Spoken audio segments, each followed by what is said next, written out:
प्यारे साथियों और मेरे प्यारे बच्चों, आज जो तीसरा टॉपिक है यानी जो एलडीसी के अंदर काफ़ी इम्पोर्टेंट है और 10वीं कक्षा के अंदर भी काफ़ी इम्पोर्टेंट है, जिसका नाम है रिपोर्टेड स्पीच, जिसे डायरेक्ट इनडायरेक्ट के नाम से भी जाना जाता है। अब डायरेक्ट इनडायरेक्ट क्या होता है कि डायरेक्ट यानी प्रत्यक्ष, यानी डायरेक्ट होता है जो प्रत्यक्ष होता है, इनडायरेक्ट होता है अप्रत्यक्ष। अब डायरेक्ट प्रत्यक्ष का मतलब क्या हो गया कि डायरेक्ट के अंदर वो होगा कि जो जिसने बात कही है ना, जिस व्यक्ति ने, प्रथम पुरुष जिस व्यक्ति ने बात कही है, वो ज्यों का त्यों यानी उसी प्रकार, जिस प्रकार उसने बात कही है उसी प्रकार वापस लिख देना डायरेक्ट होता है। और इनडायरेक्ट क्या होता है कि किसी व्यक्ति के द्वारा, जो पहला व्यक्ति है जिसने बात कही है, उसकी बात को अपने शब्दों में व्यक्त करना, यानी खुद के शब्दों में व्यक्त करना, खुद के शब्दों में व्यक्त करेंगे, हम इनडायरेक्ट कहते हैं। ठीक है ना।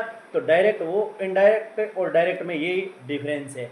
अब डायरेक्ट इनडायरेक्ट में हमें क्या है, कुछ परिवर्तन होते हैं। वो परिवर्तन मैं आपको करवाऊंगा, बताऊंगा। एक तो टेंस संबंधी परिवर्तन होता है, जैसे पेसिव वॉइस में तो उसी टेंस का उसी में रह जाता है, यानी प्रेजेंट का भाग प्रेजेंट में रहता है पेसिव वॉइस में तो। लेकिन डायरेक्ट इनडायरेक्ट में क्या रहता है, प्रेजेंट है वो पूरा का पूरा पास्ट में जाएगा।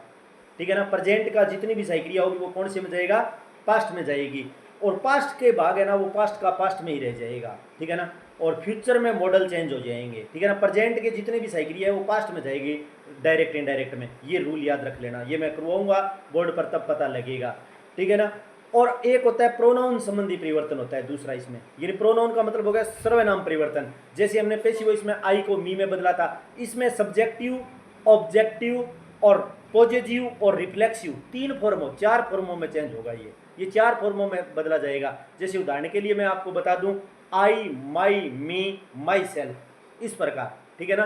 चार रूप होंगे, वो भी मैं सारणी करवाऊंगा, तब पता लगेगा। आज तो मैं डायरेक्ट इनडायरेक्ट के बारे में आपको नॉर्मल बातें ये बता रहा हूँ। प्रोनाउन संबंधी परिवर्तन होगा, एक होगा इसमें टाइम संबंधी परिवर्तन, समय बदला जाएगा इसमें। जैसे दिस है वो दैट में जाएगा, दीज है वो दोज में जाएगा, नाउ है वो देन में जाएगा।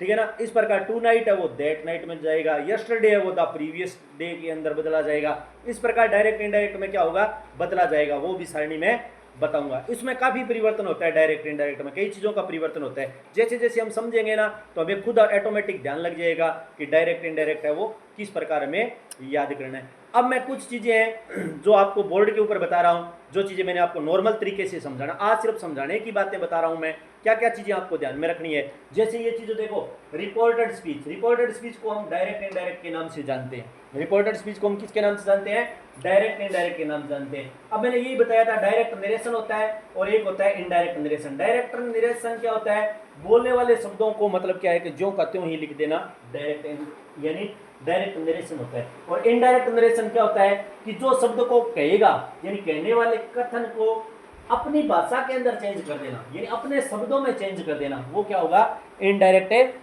नरेशन होगा। डायरेक्ट नरेशन का एक प्रभाव होता है, डायरेक्ट नरेशन इन्वर्टेड कोमा के अंदर होता है, यानी जो कोमा लगाते हैं ना, जैसे ये इन्वर्टेड कोमा हो गया, ये देखो ये इन्वर्टेड कोमा, इसके अंदर वाला भाग होता है ना वो डायरेक्ट नरेशन होता है, और इसके बाहर वाला भाग होता है वो इनडायरेक्ट नरेशन है होगा। ये याद मैं थोड़ा वाक्य कराऊंगा तो और पता। इन्वर्टेड कोमा के अंदर है वो डायरेक्ट नरेशन होगा, इन्वर्टेड कोमा का अंदर का भाग होता है ना वो डायरेक्ट नरेशन होगा। तो ये इनडायरेक्ट नरेशन हो गया। यानी पहले तो लगभग कंपटीशन में ये पूछ लेते हैं डायरेक्ट नरेशन क्या कहते हैं, यानी जो शब्द कह रहा है ना उसके शब्दों को उसी के शब्दों के अनुसार, यानी जिसने जो बात बताई है ना हमें वो बात उसी तरह बता देना, यानी वो डायरेक्ट नरेशन होगा। और इनडायरेक्ट नरेशन हमें अपनी भाषा में बता रहा हूं मैं। इनडायरेक्ट नरेशन क्या होता है कि जो आदमी हमें कोई बात बताता है उसको हम बढ़ा चढ़ा कर कहें, मतलब आगे बढ़ा चढ़ाकर अपनी भाषा में बताएंगे ना, तो वो क्या होगा, एक इनडायरेक्ट नरेशन होगा। अब ये देखो, ये इसमें डायरेक्ट इनडायरेक्ट में तीन प्रकार के पर्सन होते हैं। इसमें पर्सन कितने प्रकार के होते हैं, ये देखो इसमें तीन प्रकार के पर्सन होते हैं। पर्सन कौन कौन से होते हैं, एक तो होता है फर्स्ट यानी person, first person, second person, और एक क्या हो गया, थर्ड पर्सन, जिसे हम हिंदी भाषा में कह सकते हैं प्रथम पुरुष। ये क्या हो गया, प्रथम पुरुष, ये क्या हो गया, द्वितीय पुरुष, और ये क्या हो गया, तृतीय यानी पुरुष। यानी प्रथम सब्जेक्ट है, द्वितीय सब्जेक्ट है और तृतीय सब्जेक्ट, किसी भी तरीके से याद रख सकते हैं। यानी पहला प्रथम पुरुष, द्वितीय पुरुष, और ये क्या हो गया, तृतीय पुरुष। तीन प्रकार के पर्सन होते हैं डायरेक्ट इनडायरेक्ट में। अब पहला पर्सन कौन कौन सा होता है, आई और वी। आई और वी कौन से पर्सन होते हैं, फर्स्ट पर्सन होते हैं। यू कौन सा पर्सन होता है, सेकंड पर्सन होता है। यू कौन सा पर्सन होता है, सेकंड पर्सन होता है। ही, सी, इट, दे, और किसी का नाम कोई भी किसी का नाम लेके नाम आएगा ना, जैसे कुछ भी आ जाए, राम, श्याम, सीता, गीता, ये बबीता, ये कोई भी नाम आ जाए, हमीदा, ये सारे के सारे क्या नाम होंगे, थर्ड पर्सन में चेंज होंगे। ठीक है ना, ये थर्ड पर्सन होंगे। अब देखो फर्स्ट पर्सन सब्जेक्ट के अनुसार बदला जाता है, सेकंड पर्सन ऑब्जेक्ट के अनुसार बदला जाता है, और थर्ड पर्सन कोई परिवर्तन नहीं होता। तो ये एक बार ये चीजें देखो, रिपोर्टेड स्पीच, ये मैं एक बार रिपीट करा रहा हूं, आज नॉर्मल सी बातें हैं। रिपोर्टेड स्पीच है वो डायरेक्ट इंडायरेक्ट जिसे बोलते हैं। डायरेक्ट नरेशन क्या होता है, जब बोलने वाले के शब्दों को ज्यों का त्यों ही कहा जाए, वो क्या होगा, डायरेक्ट नरेशन होगा। इनडायरेक्ट नरेशन क्या होगा, कहने वाले के कथन को अपने शब्दों में कहना, इनडायरेक्ट होगा। ये देखो इसमें 3 प्रकार के पर्सन होते हैं, ये याद रखना, ये इंपॉर्टेंट है। 3 प्रकार के, आई और वी फर्स्ट पर्सन होते हैं, ये मैंने बताया था। यू सेकंड पर्सन होता है, ही, सी, इट, दे, या कोई भी किसी का नाम हो, थर्ड पर्सन होता है, ये तीसरा पर्सन होता है। अब इनमें चेंज होगा, बदला जाएगा। वो कैसे बदले जाएगा वो आपको मैं वो धीरे धीरे जरूर बताऊंगा। और जैसे जैसे हम क्या करेंगे, हमें पहले क्या करनी है कि सबसे पहले हमें डायरेक्ट इनडायरेक्ट करें चाहे पैसिव वॉइस करें, टेंस की सही क्रिया जरूरी है याद होना। अब देखो टेंस की सही क्रिया के अनुसार ही सारी ग्रामर बदली जाएगी। टेंस की ग्रामर है वो सबसे इंपॉर्टेंट ग्रामर है। अब देखो टेंस की जितनी भी सही क्रिया है ना, हमें याद होनी चाहिए कि डू, डज है। अब इसमें देखो, क्योंकि मैं अब डायरेक्ट इनडायरेक्ट में बदलूंगा, कैसे बदलूंगा कि प्रेजेंट सिंपल है वो पूरी की पूरी पास्ट सिंपल में जाएगी। जैसे वर्ब की फर्स्ट फॉर्म है तो प्रेजेंट सिंपल की है ये, ठीक है ना।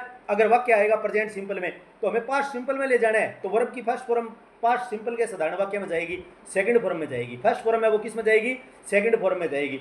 डू डज है वो किस में जाएगा, नोट लग गया तो डिड में जाएगा। इज एम आर है वो किस में जाएगा, पास्ट के वाज वर में जाएगा। है जो प्रेजेंट परफेक्ट का है तो पास्ट परफेक्ट में जाएगा, उसमें सही क्रिया है जो किस में बदली जाती है, हैड में बदली जाती है। हैज बीन और हैव बीन है वो किस में बदली जाएगी, हैड बीन के अंदर बदली जाएगी। यानी प्रेजेंट का पूरा भाग है वो किस में जाएगा, पास्ट के अंदर जाएगा। और पास्ट की जो सही क्रिया है ना वो उसी में रह जाएगी। जैसे डिड है वो हैड में, और पास्ट कंटिन्यू वाज वर है वो किस में जाएगी, पास्ट परफेक्ट कंटिन्यू में, यानी हैड बीन के अंदर जाएगी। तो इस प्रकार ये बदलने वाले रूल है। और जो जो चीज़ें हैं वो मैं आपको अच्छी तरह समझाऊंगा। आज तो मैंने आपको मौखिक ज्ञान दिया है, डायरेक्ट इनडायरेक्ट का भाग है वो मैं जैसे ही शुरू करूंगा, कल शुरू करूंगा, और वो पूरा का पूरा आप अध्ययन करना अच्छी तरीके से। यानी जो LDC की 4th ग्रेड है उसमें वो टॉपिक ये जरूर आता है। तो ये आज नॉर्मल जानकारी दी है, और कल से मैं रिपोर्टेड स्पीच है वो आपको पूरा बोर्ड पर है वो करवाऊंगा। इन्हीं शब्दों के साथ धन्यवाद। और नशे की प्रवृत्ति से बच्चों दूर रहना, यानी हमेशा याद रखो, नशा भगाओ युवा बचाओ, ये स्लोगन है। इन्हीं शब्दों के साथ धन्यवाद।